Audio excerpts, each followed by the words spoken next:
J'ai 30 ans. Je travaille dans le conseil en informatique, gagne décemment ma vie, je me maintiens en forme et j'ai toujours été le genre de gars qui se mêle de ses affaires.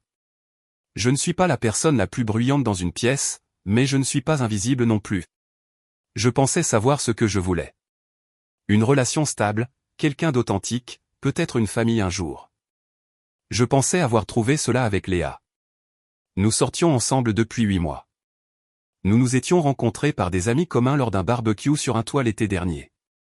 Elle avait 27 ans, travaillait dans le marketing, avait ce rire contagieux qui faisait sourire tout le monde autour d'elle. Elle était belle, bien sûr, mais ce n'était pas seulement ça. Elle semblait gentille. Elle semblait réelle. Nous avons accroché rapidement. Conversation tard le soir, week-end, rencontre avec nos amis respectifs. Je l'ai présentée à mes parents après 4 mois. Ma mère l'adorait. Mon père a dit qu'elle avait une bonne énergie. Je tombais éperdument amoureux, mais il y avait des signes que j'ai ignorés. Des petites choses. Elle consultait constamment son téléphone quand nous étions ensemble, puis riait et disait que c'était juste le travail ou ses amis qui faisaient du théâtre. Elle annulait des plans à la dernière minute, parfois, toujours avec une excuse raisonnable. Son humeur changeait de façon inattendue, chaleureuse et affectueuse un jour, distante et distraite le lendemain. Je me disais que toutes les relations avaient des hauts et des bas. Je me disais que je me posais trop de questions. Il y a 3 semaines, tout a changé. C'était un vendredi soir. Nous avions prévu de nous retrouver dans ce bar à vin branché du centre-ville que ses amis adoraient. J'y suis arrivé vers 20h, portant une chemise boutonnée qu'elle avait un jour dit mettre mes yeux en valeur. Je l'ai repérée à une table de coin avec 4 de ses amis, Juliette, Alice, Manon et quelqu'un que je ne reconnaissais pas. Elle riait déjà, les verres à moitié vides, le genre d'énergie légèrement éméchée qui rend tout plus drôle que ça ne devrait l'être. Je me suis approché avec un sourire. Salut, désolé d'être un peu en retard. Il y avait un trafic fou. Léa a levé les yeux vers moi et il y a eu cette fraction de seconde où son expression était vide. Pas chaleureuse, pas accueillante, juste vide. Puis elle a jeté un coup d'œil à ses amis et Juliette a souri. Oh, il est vraiment venu, a dit Juliette. J'ai ri, pensant que c'était une blague. Bien sûr que je suis venu. Pourquoi ne le ferais-je pas? Léa a bu une longue gorgée de son vin. Puis elle a posé son verre, m'a regardé droit dans les yeux et a dit, honnêtement, je ne sais pas pourquoi tu continues à essayer si fort. La table est devenue silencieuse. Puis Manon a ricané nerveusement. Qu'est-ce que tu veux dire, ai-je demandé. Léa s'est penchée en arrière sur sa chaise, les bras croisés. Je veux dire, regarde-toi. Regarde-nous. Elle a fait un geste autour de la table. Tu as vraiment cru qu'une personne comme moi sortirait un jour sérieusement avec quelqu'un comme toi? Ses amis ne pouvaient s'arrêter de ricaner. Pas des rires bruyants et désagréables, juste ces petits ricanements comme si elles étaient complices d'une blague interne dont je ne faisais pas partie. Alice a couvert sa bouche.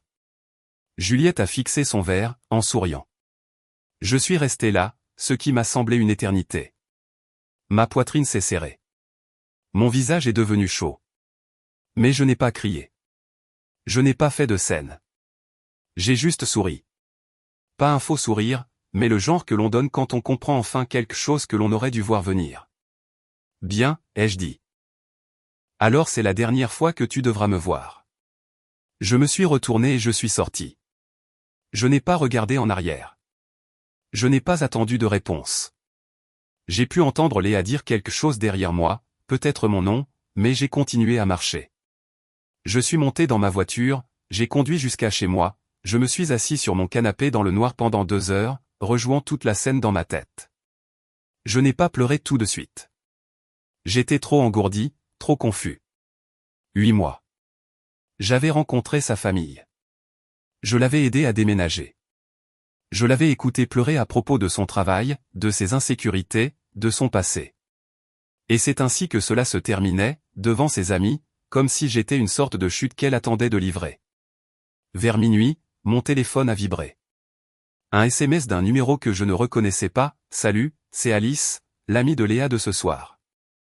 J'ai besoin de te parler. Je suis tellement désolé pour ce qui s'est passé. Tu ne méritais pas ça. » J'ai fixé le message. Alice, l'amie de Léa, celle qui était assise juste là. J'ai failli le supprimer, j'ai failli bloquer le numéro, mais quelque chose dans le ton semblait sincère. J'ai répondu, pourquoi m'envoies-tu un SMS? 3 points sont apparus ensuite. Parce que ce qu'elle a fait était mal, et il y a plus que tu devrais savoir. Pas pour te blesser davantage, mais parce que tu mérites la vérité. On peut en parler demain. Mes mains se sont glacées. Mise à jour 1. Je n'ai pas dormi cette nuit-là. Je n'arrêtais pas de regarder le message d'Alice, le relisant encore et encore. Une partie de moi voulait l'ignorer, bloquer tout ce qui était lié à Léa et passer à autre chose. Mais je ne pouvais pas. La phrase « Il y a plus que tu devrais savoir » résonnait dans ma tête. À 2 heures du matin, j'ai finalement répondu « D'accord. Café à l'intersection de la 5e et de la Grande Rue, demain midi. » Elle a répondu instantanément « Je serai là. » Merci. Le lendemain m'a semblé irréel. J'ai suivi ma routine matinale en pilote automatique. Douche, café, fixant mon téléphone, me demandant dans quoi je m'engageais. À 11h30, je me suis rendu au café. Arrivé tôt, j'ai commandé un café noir que je n'ai pas touché, je me suis assis près de la fenêtre, regardant les gens passer, me demandant ce que je faisais là. À midi pile, Alice est entrée. Elle était différente de la veille. Pas de maquillage, les cheveux attachés en une simple queue de cheval, vêtue d'un jean et d'un pull. Elle avait l'air fatiguée. Elle a commandé un thé au comptoir, puis s'est assise en face de moi. « Merci de m'avoir rencontré », a-t-elle dit doucement. Je n'ai rien dit, j'ai juste attendu. Elle a pris une inspiration. « Écoute, je sais que tu ne veux probablement plus jamais entendre parler de nous. Je ne te blâme pas. Ce qui s'est passé hier soir. J'y ai pensé toute la nuit. Je n'ai pas pu dormir. Pourquoi a-t-elle fait ça, ai-je demandé. Ma voix est sortie plus plate que je ne l'avais prévu. Je ne sais pas, a dit Alice. Je veux dire, j'ai des théories, mais je ne sais pas vraiment. Léa est mon amie depuis 5 ans, et parfois je ne la comprends pas du tout. Que as-tu voulu dire quand tu as dit qu'il y a plus que je devrais savoir? Alice a baissé les yeux vers sa tasse. Léa traverse quelque chose. Je ne connais pas tous les détails parce qu'elle n'en parle pas, mais je sais qu'elle consulte un thérapeute. Quelque chose à propos de problèmes d'engagement, de schémas d'auto-sabotage. Juliette l'a mentionné il y a quelques semaines. J'ai senti un nœud se former dans mon estomac. Alors, c'était quoi? Une sorte de test? Je ne crois pas. Je pense qu'elle a eu peur. Vous deveniez sérieux. Tu as rencontré ses parents. Elle m'a dit un jour que chaque fois que les choses deviennent réelles, elle trouve un moyen de les détruire avant qu'elle ne puisse la détruire. Alice m'a regardé. Cela n'excuse pas ce qu'elle a fait. Rien n'excuse cela. Mais je pensais que tu devrais savoir que ce n'était pas à cause de toi. Ce n'a jamais été à cause de toi. Ça m'a semblé assez personnel, ai-je dit. Je sais. Et je suis tellement désolé. J'aurais dû dire quelque chose hier soir. J'aurais dû te défendre. Au lieu de cela, je suis restée assise là comme une lâche. Nous sommes restés un moment en silence. Pourquoi me dis-tu ça, ai-je demandé. Parce que tu sembles être une bonne personne. Et j'ai vu Léa détruire quelque chose de bon parce qu'elle a trop peur de se laisser être heureuse. Je l'ai déjà vu le faire, mais jamais aussi cruellement. Et j'ai réalisé que je l'ai encouragée en restant silencieuse, en riant avec elle, en prétendant que son comportement était juste Léa qui était Léa. Alice a sorti son téléphone, a hésité, puis l'a rangé. J'allais te montrer des messages, mais j'ai réalisé que ce n'était pas ma place. Ce ne serait que plus de drame, plus de douleur. Ce que je dirais, c'est ceci. Léa a envoyé un message au groupe après ton départ hier soir. Elle ne s'est pas excusée. Elle ne s'est pas sentie mal. Elle a dit qu'elle avait enfin eu le courage de mettre fin aux choses et qu'elle se sentait libre. Ma poitrine s'est serrée. J'ai quitté le groupe de discussion après ça, a continué Alice. J'ai dit à Léa ce matin que je ne pouvais pas être amie avec quelqu'un qui traite les gens de cette façon. Elle m'a traité de traîtresse. Juliette et Manon sont en colère contre moi aussi. Mais je m'en fiche maintenant. Je voulais que tu saches que tout le monde ne pensait pas que ce qui s'était passé était acceptable. J'ai regardé cette femme que je connaissais à peine et qui avait risqué ses amitiés pour me dire la vérité. Et j'ai senti quelque chose changer. Pas mieux exactement, mais moins seul. Merci, ai-je dit, de me l'avoir dit, d'être honnête. Je suis désolé que cela soit arrivé du tout, a-t-elle dit. Nous avons parlé pendant encore 20 minutes. Elle m'a raconté plus en détail le schéma de Léa, comment elle avait fait des choses similaires à des petits amis précédents, bien que jamais aussi publiquement. Comment Juliette et Manon encourageaient ses pires impulsions au lieu de la confronter. Comment Alice était restée amie avec elle par habitude, par histoire, mais avait réalisé qu'elle n'aimait plus vraiment les personnes qu'elles étaient devenues. Quand nous sommes partis, Alice m'a donné son numéro. Si tu as besoin de parler ou si tu as des questions, n'hésite pas. Je sais que je suis probablement la dernière personne que tu veux entendre, mais l'offre tient. Je l'ai remercié encore et je suis rentré chez moi.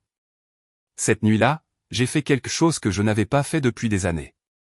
J'ai appelé mon frère aîné, David. Mise à jour 2. David vit à 3 heures de route avec sa femme et ses 2 enfants. Nous sommes proches, mais nous ne parlons pas beaucoup de sentiments. Nous parlons de sport, de travail, de blagues de papa.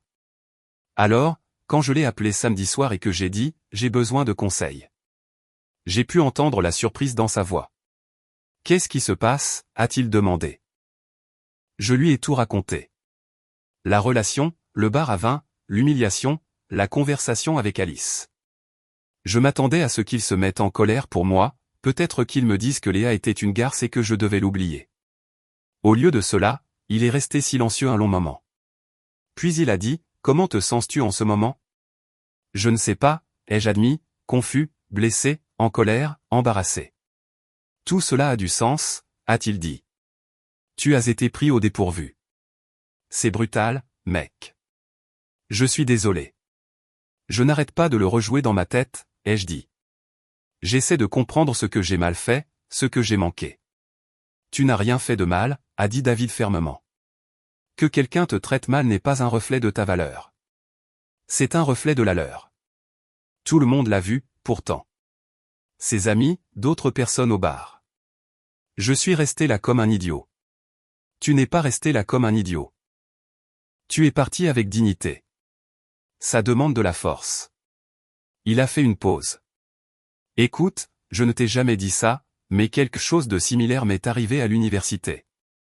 Une fille que je voyais depuis presque un an m'a largué à une fête devant tout le monde. Elle m'a dit que j'étais ennuyeux et qu'elle voyait quelqu'un d'autre tout le temps. Sérieusement? Oui. J'étais dévasté. J'ai passé des semaines à me demander ce qui n'allait pas chez moi. J'ai arrêté de sortir. Mes notes ont chuté. Finalement, l'un de mes colocataires m'a assis et m'a dit, « Tu la laisses gagner 2 fois. Elle t'a blessé 1 fois. Maintenant tu te blesses toi-même. » J'ai digéré ça. Je ne dis pas de passer à autre chose rapidement, a continué David. Tu as besoin de temps pour digérer, mais ne laisse pas cela te définir. Ne la laisse pas te prendre plus que ce qu'elle a déjà pris. Nous avons parlé pendant presque 1 heure. Il m'a raconté comment il a finalement surmonté son propre chagrin. Comment il a rencontré sa femme 2 ans plus tard. Comment cette relation universitaire lui a appris ce qu'il ne voulait pas. Au moment où nous avons raccroché, je me suis senti plus léger. Pas réparé, mais plus léger. Les jours suivants ont été difficiles. J'ai pris mon lundi de congé, suis resté trop longtemps au lit, et commandé des plats à emporter, et regardé la télévision sans réfléchir, me suis laissé ressentir tout ce que j'avais refoulé. Mardi, je me suis forcé à aller à la salle de sport. Mercredi, je suis retourné au travail. Mes collègues ont remarqué que quelque chose n'allait pas. Ma patronne, Karine, m'a pris à part après une réunion. « Tu vas bien ?» a-t-elle demandé. « Tu as l'air distrait. »« Des problèmes personnels ?» ai-je dit. « Je vais bien. » Elle m'a étudié un instant. « Une rupture ?» J'ai hoché la tête. « Prends le temps qu'il te faut » a-t-elle dit. « Et si tu as besoin de parler, ma porte est ouverte. » J'ai connu mon lot de chagrin d'amour. C'est nul, mais on s'en remet. Cette simple reconnaissance m'a aidé plus que je ne l'avais prévu. Le jeudi, j'étais de nouveau fonctionnel. Pas génial, mais fonctionnel. Je suis allé à la salle de sport tous les matins avant le travail. J'ai recommencé à préparer mes repas. J'ai appelé mes parents et je leur ai dit que Léa et moi avions rompu. Ma mère voulait des détails, mais je suis resté vague. Mon père a juste dit que c'était sa perte et a changé de sujet pour parler de football. Je l'aimais pour ça. Vendredi après-midi, Alice m'a envoyé un message. Comment vas-tu? J'ai répondu, mieux. J'y vais au jour le jour. C'est bien. Je suis fier de toi. C'était une chose étrange à dire.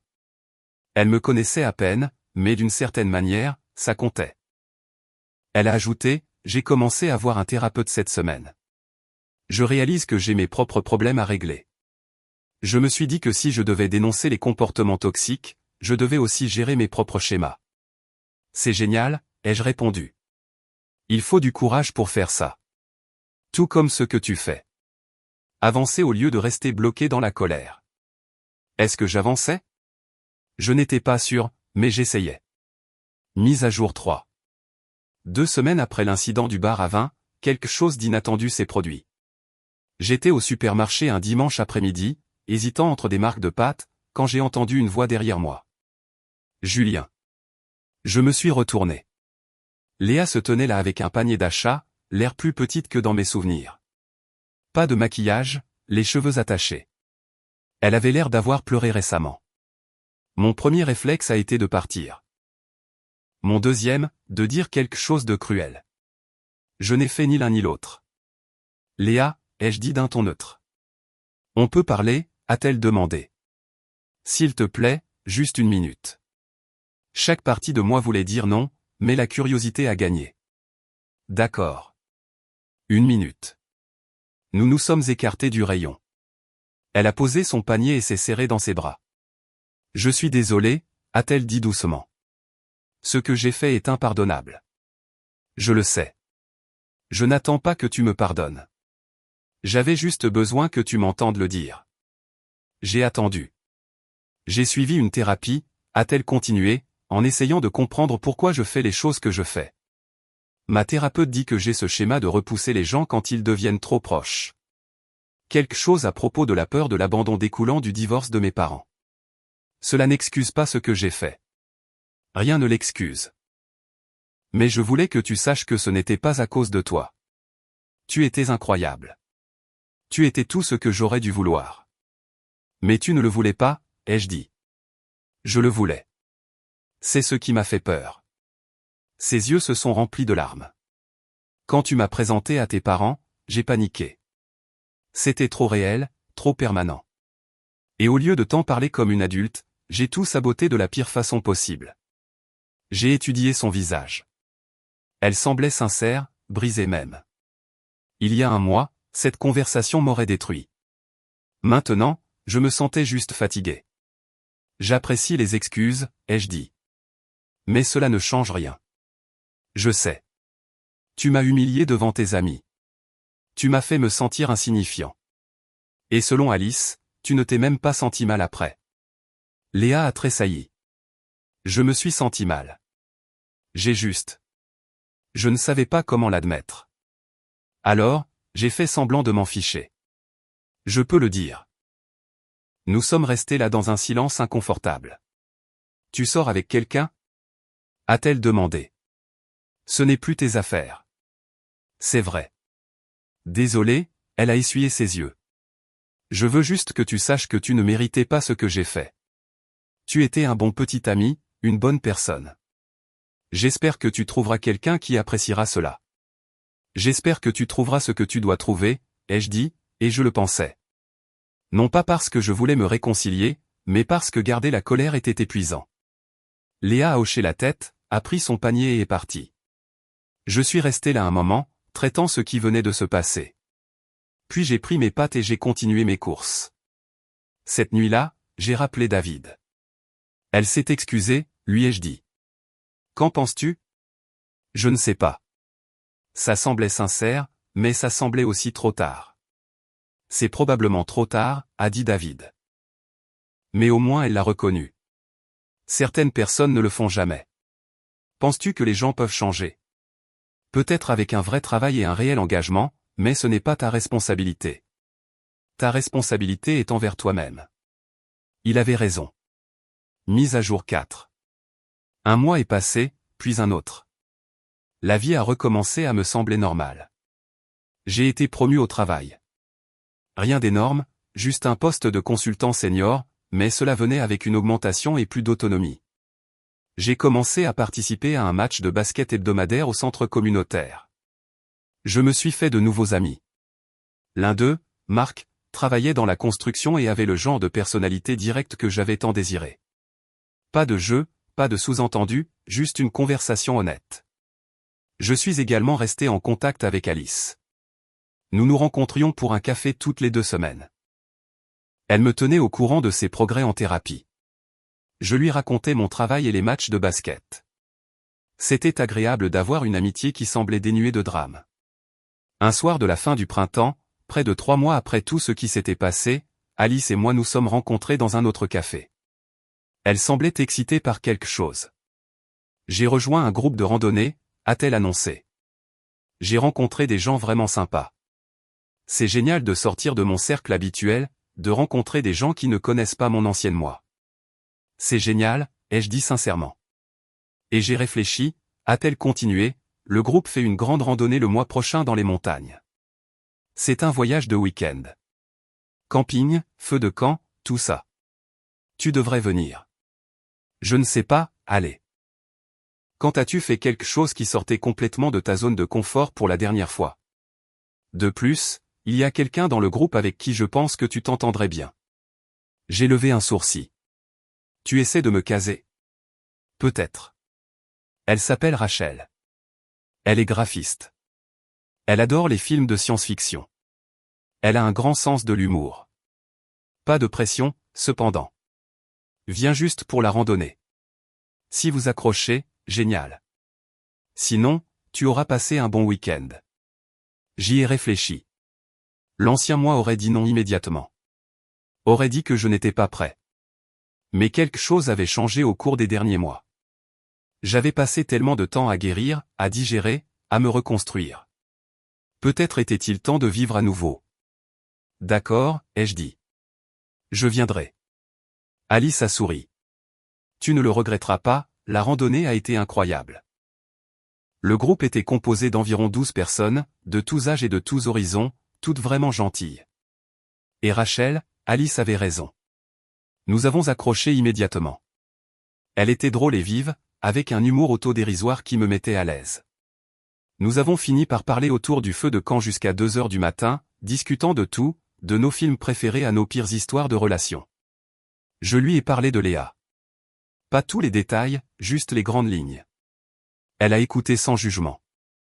On dirait que tu as bien géré ça, a-t-elle dit. Partir avec dignité. Faire le travail pour guérir. Ça demande une maturité émotionnelle. Je n'avais pas vraiment le choix, ai-je dit. Tu as toujours le choix. Tu aurais pu devenir amer, te refermer. Au lieu de cela, tu es ici sur une montagne, prenant le risque de rencontrer de nouvelles personnes. C'est courageux. Je n'y avais jamais pensé de cette façon. Nous avons échangé nos numéros ce week-end-là, avons commencé à nous envoyer des messages, nous sommes rencontrés pour dîner une semaine plus tard, puis un autre dîner, puis un film. J'ai veillé à ne pas précipiter les choses, à ne pas projeter mon passé sur cette nouvelle connexion. Rachel était patiente, compréhensive. Elle avait vécu son propre chagrin et savait ce que c'était que de reconstruire la confiance. Dernière mise à jour. Cela fait presque 1 an depuis cette nuit au bar à vin. 1 an depuis que Léa a prononcé ces mots qui, je pensais, me définiraient pour toujours. Ce n'est plus le cas. Je suis toujours avec Rachel. Nous avons pris notre temps, mais nous sommes solides. Elle a rencontré mes parents le mois dernier. Ma mère l'adore. Mon père a dit qu'elle avait une bonne énergie. La même chose qu'il a dit à propos de Léa, ce qui m'a d'abord rendu nerveux. Mais Rachel n'a rien à voir avec Léa. Elle est constante. Elle est gentille. Elle communique. Quand elle a peur ou qu'elle est incertaine à propos de quelque chose, elle me le dit au lieu de tout saboter. J'ai revu Léa une dernière fois il y a environ 2 mois. J'étais dans un café avec Rachel et Léa est entrée avec quelqu'un, un gars que je ne reconnaissais pas. Nous avons échangé un regard. Elle m'a fait un petit sourire triste. J'ai hoché la tête en retour. C'était tout. Pas de conversation, pas de drame, juste 2 personnes qui se connaissaient autrefois et qui allaient dans des directions différentes. Alice va très bien. Elle est en couple maintenant aussi, avec quelqu'un qu'elle a rencontré grâce au groupe de randonnée. Nous nous retrouvons toujours pour un café, mais moins fréquemment maintenant que nous avons toutes les deux des vies bien remplies. Elle m'a dit récemment que quitter son ancien groupe d'amis avait été la meilleure décision qu'elle ait jamais prise. Elle est plus légère maintenant, plus heureuse. Je repense parfois à cette nuit-là, à l'humiliation, à la douleur, au sentiment que je ne m'en remettrai jamais. Mais je m'en suis remis. Pas parce que je me suis vengé ou que j'ai fait en sorte que Léa se sente aussi mal qu'elle m'avait fait sentir. Je m'en suis remis parce que je l'ai choisi. Parce que j'ai fait le travail. Parce que je me suis entouré de gens qui se souciaient vraiment de moi. Mon frère David avait raison. Léa m'a blessé une fois. Je ne l'ai pas laissé me blesser 2 fois en restant bloqué. Je ne vais pas prétendre que c'était facile. Il y a eu des jours sombres. Des jours où je ne voulais pas sortir du lit. Des jours où je remettais tout en question sur moi-même. Mais ces jours sont passés et de l'autre côté, il y avait une vie que j'avais construite intentionnellement avec des gens qui m'appréciaient. Quelqu'un m'a demandé récemment si j'avais pardonné à Léa. Je ne sais pas si « pardon » est le bon mot. J'ai abandonné la colère. J'ai accepté que ce qui s'est passé en dise plus sur où elle en était dans sa vie que sur ma valeur. J'espère qu'elle va mieux. J'espère que sa thérapie l'a aidée. Mais que ce soit le cas ou non, ce n'est plus ma préoccupation. Je suis concentré sur ma propre vie maintenant, sur Rachel, sur ma carrière, sur les amitiés que j'ai bâties, sur le fait d'être le genre de personne dont je suis fier d'être. Cette nuit au bar à vin m'a appris quelque chose d'important. La façon dont quelqu'un vous traite dans votre pire moment vous dit tout ce que vous devez savoir. Léa m'a montré exactement qui elle était, et je me suis montré que je pouvais y survivre, en tirer des leçons et construire quelque chose de mieux. Ce n'est pas une vengeance, c'est une croissance. Première modification.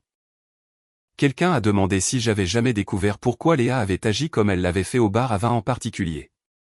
Honnêtement, je ne le saurais jamais complètement. Ma meilleure hypothèse, basée sur ce qu'Alice a dit et sur l'aveu de Léa elle-même, est qu'elle a paniqué à propos de la gravité des choses et qu'elle a choisi l'option nucléaire. Certaines personnes rompent discrètement. Elle a choisi le chaos. C'est son problème, pas le mien. Deuxième modification. Quelques personnes ont mentionné qu'Alice semblait être une personne formidable pour m'avoir contacté. Elle l'est vraiment. Peu de gens risqueraient leurs amitiés pour faire ce qui est juste. Je lui suis reconnaissant de l'avoir fait. Notre amitié a été l'une des bonnes choses inattendues qui sont ressorties de tout cela. Troisième modification. Pour tous ceux qui traversent quelque chose de similaire, donnez-vous du temps. Ne précipitez pas le processus de guérison. Parlez aux personnes en qui vous avez confiance. Envisagez une thérapie si vous en avez besoin. Concentrez-vous sur la reconstruction de votre estime de soi. Et sachez que la façon dont quelqu'un vous traite n'est pas un reflet de votre valeur. Vous allez vous en sortir. Je le promets.